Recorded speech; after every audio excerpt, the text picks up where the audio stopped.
नमस्कार मित्रांनो, मराठी बोली या चॅनलमध्ये तुम्हा सगळ्यांचं स्वागत आहे.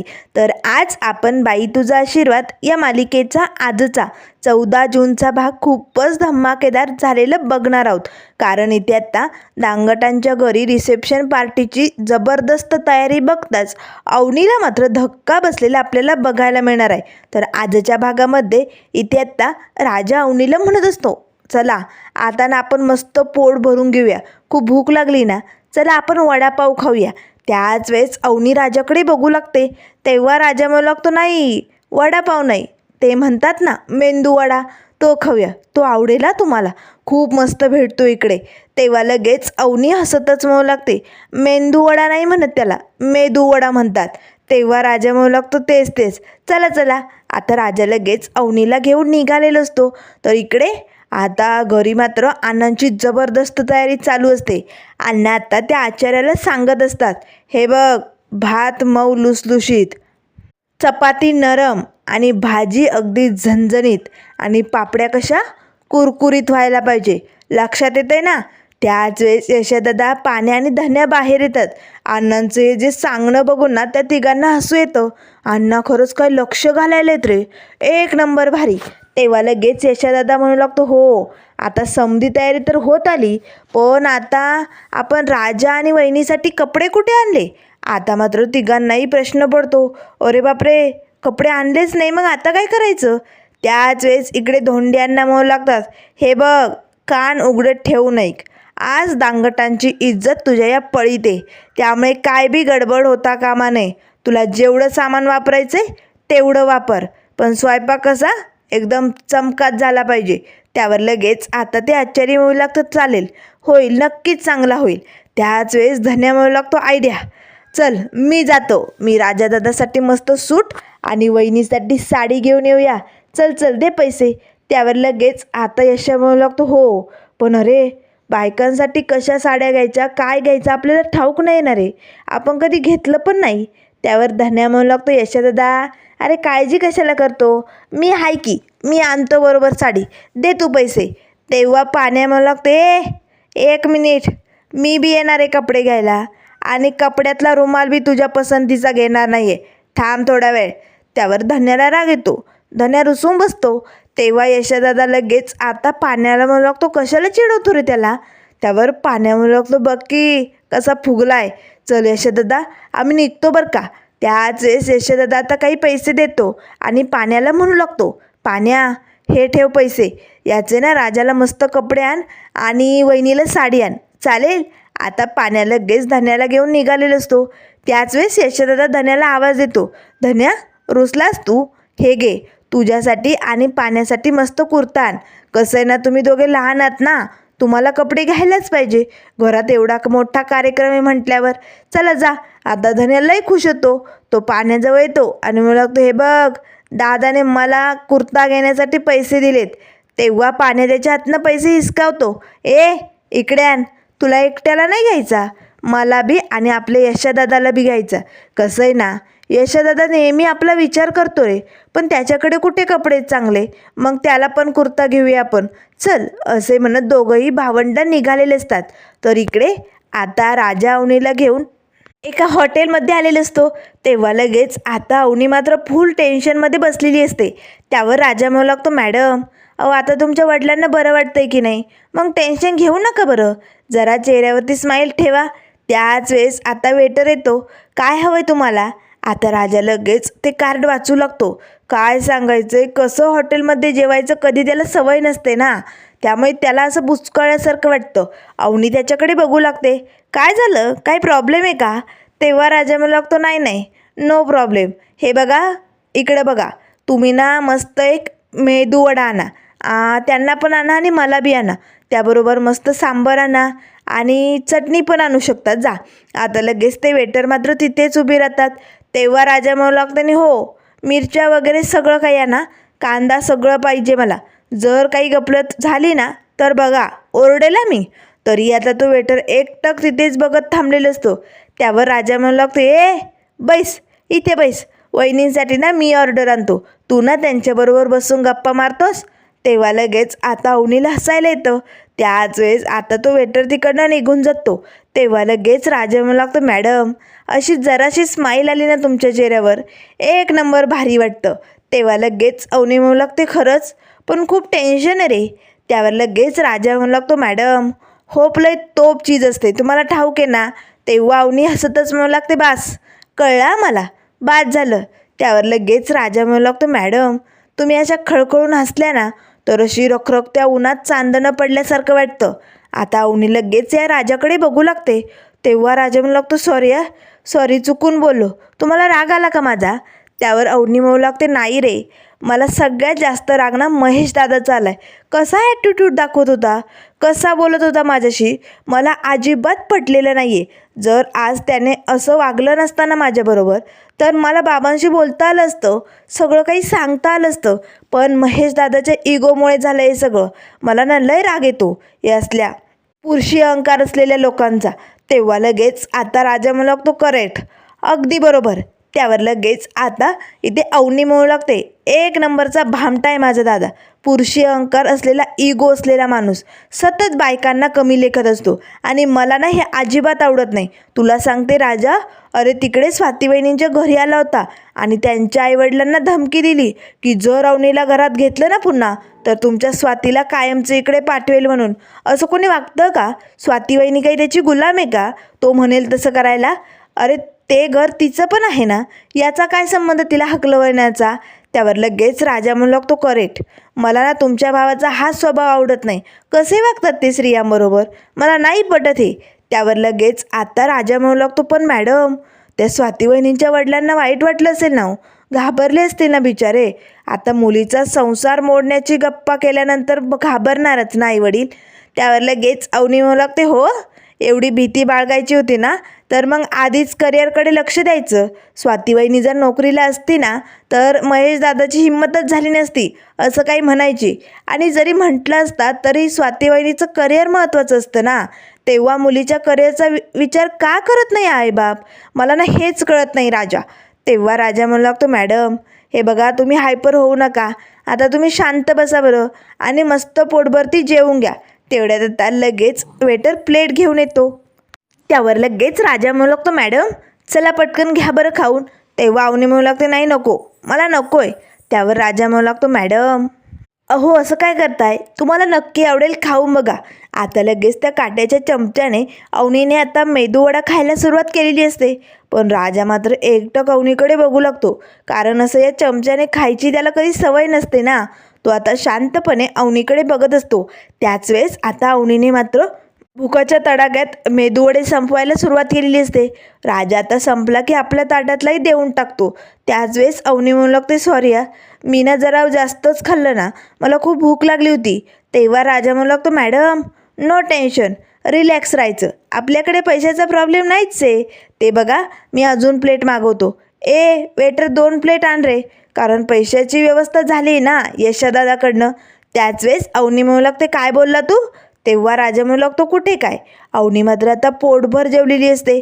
तर त्यानंतर इकडे मात्र ही जी सुली असते ना, ही मात्र घरात येऊन आता जो टिकाव तिने घरात भिंतीला लटकवलेला असतो ना त्याकडे डोळे पाडून एकटक बघत असते. तेवढ्यात पाठीमागनं दत्त येतो, सुले आता काय डोळे पाडून त्याच्याकडे बघून काय होणार आहे. अगं बघितलं, आधीच माकड आहे आणि ते माकड दारू प्यायल्यावरती काय काय धिंगाणा करू शकते कळलं ना तुला. अगं भीती वाटते ग, जीवावर उठेल हा एक दिवस धोंड्या आपल्या. असं वाटतंय ना सुले, मला ना या धोंड्यापासनं 4 दिवस कुठेतरी लांब राहावं, म्हणजे कसं आपला जीवही निवांत होईल ग. नुसता मागेच लागलाय, बाईचा आशीर्वाद काय भेटला, डोक्यावरती मिऱ्या वाटतोय नुसता. आणि त्यात आता एवढं मोठी पार्टी ठेवली, गाव जेवण ठेवलंय आपल्या नाकावर टिचून. त्यामुळे सुले 4 दिवस आपण कुठेतरी निघून जाऊया. तेव्हाच सुली हसतच म्हणू लागते, जमणार नाही, या धोंड्याला उत्तर द्यायची वेळ आली. आता लय ऐकून घेतलं, अहे बघ त्याला करू दे, जेवढी तयारी करायची ना तेवढी करू दे. पण जर त्याची पळून गेलेली सून आलीच नाही तर मग काय काय होणार आहे हे बघायला मात्र मज्जा येणार आहे. त्यावर लगेच आता दत्त्या म्हणू लागतो, गे पण त्याकडे बघत राहून काही होणार आहे का. तेव्हा सुली म्हणू लागते, थांब आता मी काय करते ना तेच बघ. आता लगेच इकडे सुली धावतच बाहेर निघालेली असते. आता धोंड्यांना आचार्यांशी गप्पा मारत असतात. समजा कसं असं साजूक तुपात तळून काढा. एकदम गोडाचं अगदी साजूक तुपात झालं ना की भारी वाटतं. गोड कसं मस्त वाटायला पाहिजे. त्यावर लगेच सुली येते. करा करा, जेवढं काय करायचं आहे ना तुमच्या परीने तेवढं करा. काय बी कामं कमी होता कामा नये. समजा काही व्यवस्थितच व्हायला पाहिजे, हो की नाही धोंड्या? कारण धोंड्याच्या घरात बाईचा आशीर्वाद लागलाय ना. पण या सुलीचा शाप कधी बी खोटा ठरणार नाही धोंड्या. एक गोष्ट लक्षात ठेव, तू किती बी गोडाचं बनव, तुपात तळ, कशातही मळ, पण बघ तुझी सुनबाई जर आलीच नाही तर गावासमोर काय उत्तर देशील? मग या सुलीचा शाप कसा खरा ठरणार आहे ना ते बघच. तेव्हा धोंड्यांना म्हणू लागतं, दे कावळीनीचं ऐकू नका. कसं आहे ना, कडू कारलंय ती, कडू कारलं. कडू कारलं तुपात तळलं काय, पाकात घोळलं काय, तरी बी ते कडूच असतं. त्यावर सुली म्हणू लागते, हाय ना मी कडूच आहे, पण कसं आहे ना धोंड्या, मी जे बोलते ना ते अगदी खरं आहे. तू एवढा समजा घाट घातलाय, पण तुझी पळून गेलेली सून जर आलीच नाही आणि आली तरी ती टिकणार नाही. कारण या सुलीचा शाप एवढा बी नाजूक नाही, एवढं लक्षात ठेव. तेव्हा लगेच आता दत्त्या म्हणू लागतो, अगदी बरोबर सुले, आता या धोंड्याची मज्जा बघूयाच आपण. धोंड्यांना राग येतो. धोंड्यांना पटकन आता आचार्यांचा झाऱ्या उचलतात. ए दात पडक्या दत्त्या, तू इकडनं निघतोस का? घाल तुझ्या डोक्यात, चाल निघा इकडनं. कावळ्यांचा शाप द्यायला आले तिकडे, पण आता शाप खोटा ठरणार आहे. कारण आज मस्त डान्सिंग लाइटिंग पार्टी होणार आहे. आता धोंड्यांना खूपच खुश असतात. तर त्यानंतर इकडे आता राजा आणि अवनीची पोटपूजा झालेली असते. तेव्हा लगेच राजा म्हणू लागतो, मॅडम पोटाचा खड्डा भरला ना, आता कसं बरं वाटतंय? तेव्हा अवनी म्हणू लागते, खरंच खूप खड्डा पडला होता, खूप भूक लागली होती, त्यामुळे ना भुकेच्या तडाख्यात दाबून खाल्लंय मी. तेव्हा लगेच राजा म्हणू लागतो, मॅडम तुम्ही काळजी करू नका हो. अहो एकदा पोटपूजा झाली ना मग कसलं बी टेन्शन राहत नाही. कसं आहे ना, आपल्याला अडचण आली ना तरच आपण देवी आईची आठवण काढतो, नाहीतर तसं ऑलरेडी काढत नाही. आठवण कशी काढायची? संकट आल्यानंतर. असं असतं ना माणसाच्या मनाचं. आणि मग पोटाचं बी तसंच असतं. जोवर पोटात भरलेलं असतं पोट, तोवर काही जेवणाची आठवण येत नाही, पण जेव्हा खड्डा पडतो ना तेव्हा माणूस समोर येईल ते खाऊन टाकतो. असं असतंय. त्यामुळे ना पोटाचा खड्डा नेहमी भरलेलाच असायला पाहिजे, म्हणजे माणसाचा मेंदू अगदी शार्प चालतो. त्यावर लगेच अवनी म्हणू लागते, अरे बापरे, एवढे भारी विचार, हे नक्कीच तुझे नसणार आहे. तेव्हा राजा म्हणू लागतो, का का असं वाटलं तुम्हाला? त्यावर अवनी म्हणू लागते, कारण तुला एवढं सुचणार नाही रे, तुझं एवढं डोकं चालत नाही. कोणी सांगितलं हे? तेव्हा राजा म्हणू लागतो, आमच्या यशादादाने. अगदी जुन्या लोकांसारख्या ना अशा गप्पा खूप सांगतो यशादादा आम्हाला. त्यावर लगेच अवनी म्हणू लागते, हो तुझा यशादादा लय भारी आहे. खरं सांगू तुला, मला त्याच्याकडे बघितलं ना माझ्या बाबांची आठवण येते रे. खरंच माझे बाबाई असेच मला जीव लावायचे. त्यावर लगेच आता राजा म्हणू लागतो, हो ना, पण आता ते तुमच्याशी असं का वागतात? त्यांचं तुमच्यावरती प्रेम आहे ना? त्यावर लगेच अवनी म्हणू लागते, आहे नाही, खूप प्रेम आहे. तुला सांगते राजा, अरे लहानपणी एकदा मला पावसात भिजायची इच्छा झाली होती, तर बाबा मला स्वतः पावसात घेऊन गेले होते आणि 6 तास मी त्या पावसात पाणी खेळत राहिले. तरी बी त्यांनी माझ्यासाठी समद काही सोसलं. आणि त्यानंतर अरे मोठं होत जशी मी पुढे जात राहिले ना तशी तशी माझी स्वप्न वाढत गेली, पण तरीही बाबांनी कधी नकार दिला नाही. मी हवं तसं म्हणेल तसं ते माझ्याशी सगळं काही वागत गेले, आणत गेले. पण बघ ना आज काय होऊन बसलं रे. त्यावर लगेच मॅडमला आत्ता राजा म्हणू लागतो, मॅडम तुम्ही काळजी करू नका हो, अहो समजा काही ठीक होईल. त्यावर अवनी म्हणू लागते, पण राजा, अरे तुमचा यशोदादा किती कामं करतो रे. तेव्हा राजा म्हणू लागतो, हो आमचा यशोदादा म्हणजे आमची आईच आहे. त्यावर लगेच अवनी म्हणू लागते, अरे पण तुम्ही सगळ्या भावंडांनी त्याची मदत करायला पाहिजे ना, तो किती काम करतो. त्यावर लगेच राजा म्हणू लागतो, कसं आहे ना, आम्ही यशोदादाला बोलतो की आम्ही मदत करतो, पण तो आम्हाला सक्त ताकीद देतो, इकडे फिरकायचं नाही बी, कशाला बी हात लावायचं नाही. मग आम्ही काय करणार? त्यावर लगेच अवनी हसतच म्हणू लागते, कारण तुम्ही त्याचं काम वाढवत असाल ना, म्हणून असं म्हणत असेल. चल आता निघ. आता लगेच अवनी पुढे निघून जाते. तेव्हा राजा म्हणू लागतो, काय टॅलेंट आहे यांच्याकडे, कसं कळतं यांना? वा, उगाच गोल्ड मेडलिस्ट नाही आहे, गोल्ड मेडल भेटलं आहे ना त्यांना, मग त्यांचं डोकं तर भन्नाट चालणारच की. असे म्हणत राजा आता पाठोपाठ निघालेला असतो. तर इकडे आता सुली मात्र कपाटातनं साड्या काढते आणि मला ते दात्या इकडे बघ, कुठली घालू संध्याकाळी, कुठली भारी दिसेल सांग बरं. दात्या म्हणला तो सुले, डोक्यावर पडलीस का तू, कसा घालायची तुला नवी साडी. त्यावर सुली म्हणू लागते, अरे बापरे, साडीला खूप घड्या पडल्यात ना, ही नमी पण ना, इस्त्री कुठे ठेवते, मी इस्त्री करते. त्यावर दत्त्या म्हणू लागतो, सुले अगं डोक्यावर परिणाम झालाय का तुझ्या. त्यावर सुली म्हणू लागते, अरे बापरे, चला पटकन, धोंड्याच्या घरी सगळी तयारी झाली असेल, मस्त नरम भात, झणझणीत भाजी, ताव मारायला जायचंय की. त्यावर दत्त्या म्हणू लागतो, सुले आता डोकं शांत ठेवा, लय राग चढू राहिलाय, काय चालू आहे तुझं. त्यावर सुली म्हणू लागते, अरे काय चालू आहे तुला दाखवणारच आहे. आता सुली जोरजोरात हसू लागते. तेव्हा दत्त्या म्हणू लागतो, नाही म्हणजे डोक्यात चालू आहे काय तुझ्या. त्यावर लगेच आता सुली म्हणू लागते, माझा शाप खोटा ठरवायला निघाला ना हा धोंड्या, त्यामुळे ना मला त्या पार्टीत जाऊन त्याची फजिती बघायची. अशी फजिती होणार आहे ना, जेव्हा याची सून या पार्टीत येणारच नाही, तेव्हा गावासमोर कशी तोंड दाखवण्याची लायकी राहणार नाही याची ना, हे बघायचं आहे मला. त्यामुळे दत्त्या तू बी मस्त कुर्ता घाल आणि चल लवकर पार्टीला. तेव्हा दत्त्या म्हणू लागतो, चालेल, अरे 1000% येईल मी कुर्ता घालून, कारण या धोंड्याची झालेली फजिती बघायला मला लय आवडेल. आता दोघेही तयार होत असतात. तर त्यानंतर इकडे आता अवनी राजाला म्हणू लागते, राजा, अरे पण तुझे अण्णा किती चांगले आहेत रे, त्यांचा स्वभावही खूप छान आहे, पण तू त्यांच्याशी चांगलं का वागत नाही. तेव्हा राजा म्हणू लागतो, रॉकी द फादर, अहो ते कसे वागतात तुम्ही बघताय ना, आम्ही त्यांच्याशी चांगलंच वागतो, पण सतत आपलं दारू ढोसून ना सतत दुसऱ्यांना घालून पाडून बोलत असतात. त्यांचं ना कोणाशीच टिपण बसत नाही, अख्ख्या गावात कोणाशी नाही आहे. त्यावर लगेच आता अवनी म्हणू लागते, अरे पण त्यांच्या धुंदीत असतात, पण खूप चांगले वागतात रे, मला आवडला त्यांचा स्वभाव, तूही त्यांच्याशी नीट वागत जा. त्यावर लगेच राजा म्हणू लागतो, मॅडम तुम्हाला रॉकी द फादरचा स्वभाव आवडला, अहो कसे नाचत होते ते, अहो असं कोणी नाचतं का म्हातारी माणसं.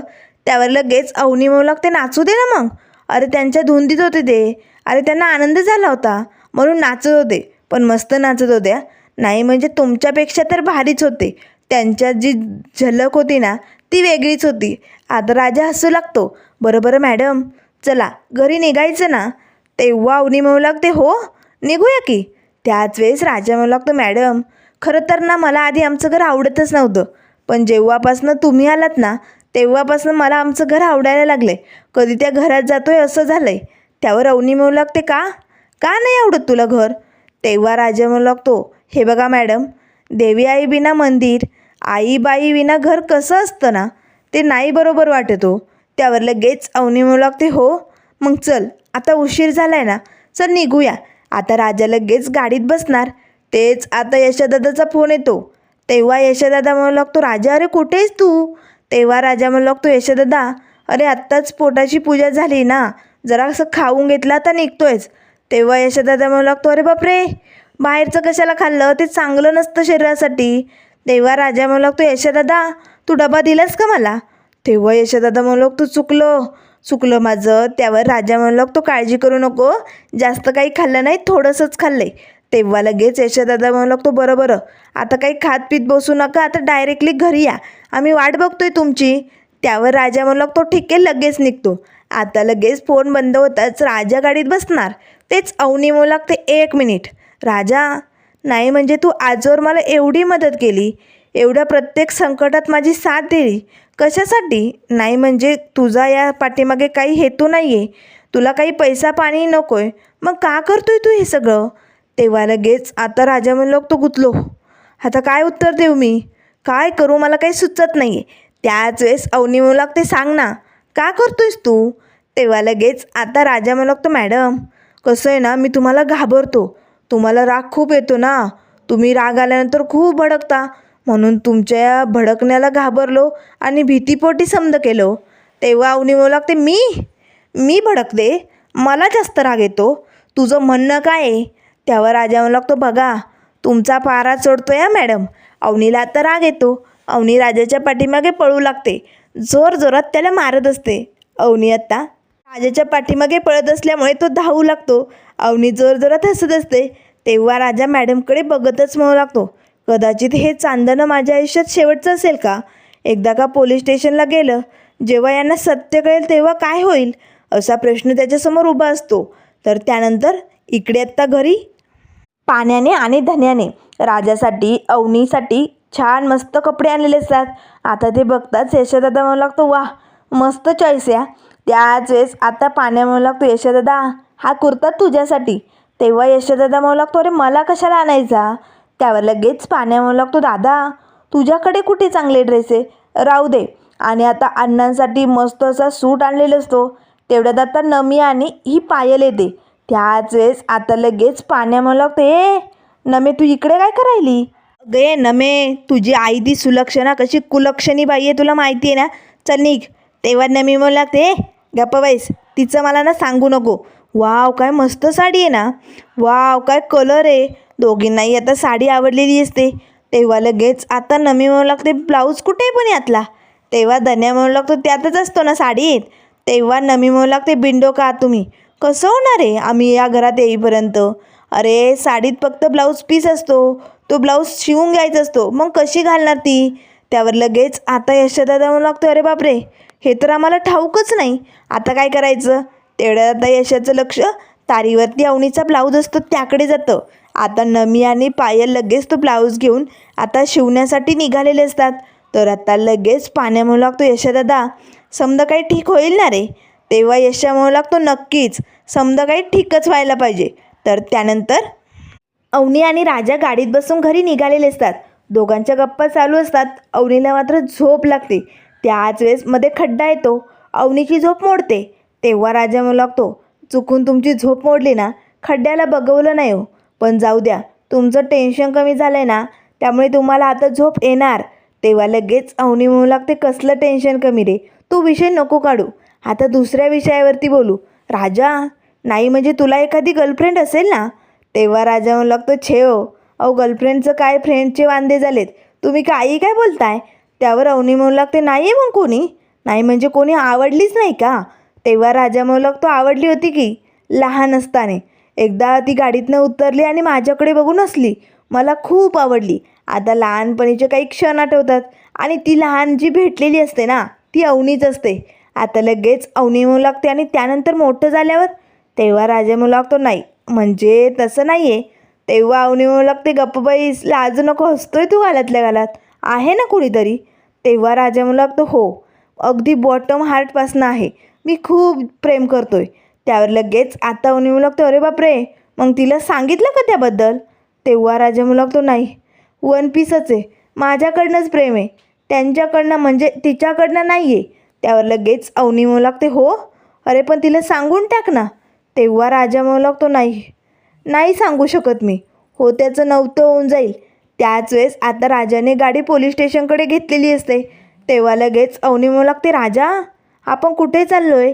त्यावर राजा मनाशीच म्हणू लागतो, आपण आता पोलीस स्टेशनमध्ये गेल्यानंतर तुम्हाला जेव्हा सत्य कळेल ना मॅडम, तेव्हा तुम्ही माझ्याबरोबर थांबाल की नाही याची भीती वाटते, पुढे काय होणार आहे असे प्रश्न आता त्याला पडलेले असतात. तर त्यानंतर मित्रांनो पुढील भागामध्ये आपल्याला बघायला मिळेल, आता मस्त रॉकी द फादर छान असा सूट बूट घालून अगदी चष्मा लावून आलेले असतात. सगळी भावंडई कुर्ती घालून अगदी जोमात आता डान्स करायला सुरुवात करतात. त्याच वेळेस आता धोंड्यांना स्टेजवरती अनाऊन्समेंट करू लागतात, चला चला डांगटांची रिसेप्शन पार्टी सुरू होणार आहे, चला रे गाणं लावा. आता सुली आणि दत्त्याच्या नाकावर टिचून धोंड्याना आणि त्यांची मुलं मस्त डान्स करत असतात. तेवढ्यात सुली म्हणू लागते, धोंड्या अरे पण तुझी सून कुठे आहे. तेवढ्यात आता लगेच घराजवळ राजा आणि अवनी आलेले असतात. आता मात्र बाहेर बोर्ड लावलेला असतो रिसेप्शन पार्टीचा. घरात एवढी तयारी, एवढे लोक जमलेले बघताच अवनीला धक्का बसतो. राजा हे सगळं काय आहे, मी मिसेस अवनी धनराज दांगट नाही आहे, त्यामुळे या पार्टीला मी येऊ शकत नाही आहे. राजा तू जाऊन सांग त्यांना. आता मात्र राजा काय करणार, अवनी कशी या पार्टीत येणार आणि मग पुढे काय काय होणार हे सगळं आपल्याला बघायला मिळेल. त्यामुळे मित्रांनो अशाच मालिकेंच्या अपडेट पाहण्यासाठी चॅनलला लाईक करा, सबस्क्राईब करा. व्हिडिओ पाहिल्याबद्दल धन्यवाद.